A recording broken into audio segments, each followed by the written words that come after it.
yastığına koyup sen başı,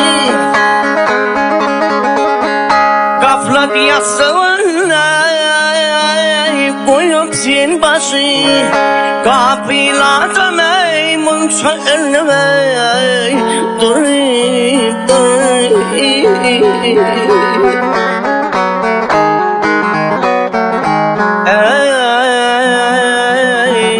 Sen kapas içinde vahşi can uşu, her dem perva edip durur.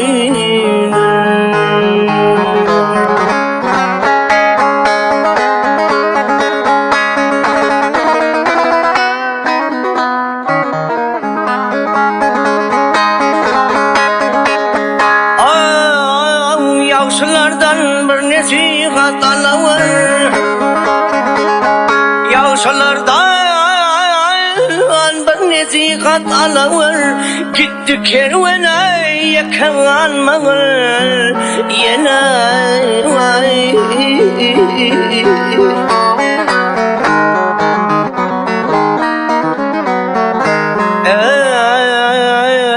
Adam oğlu her dem her olur, nefsi şeytan sana sürnüveydir.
Acel şiiriyey, acel şiiriyey, Allah pencersin yey.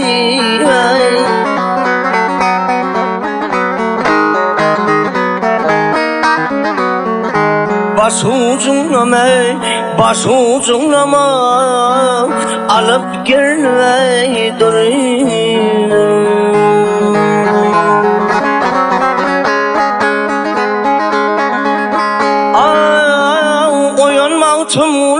Gaflette yatma,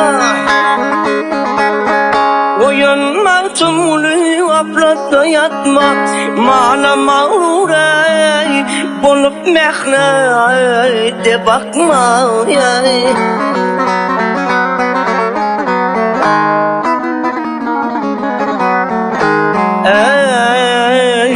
Ötür dünyam deyip, geçer dünyam deyip ömrümü satma. Bunun sanına, şu dünyanın düğü görünmey durur.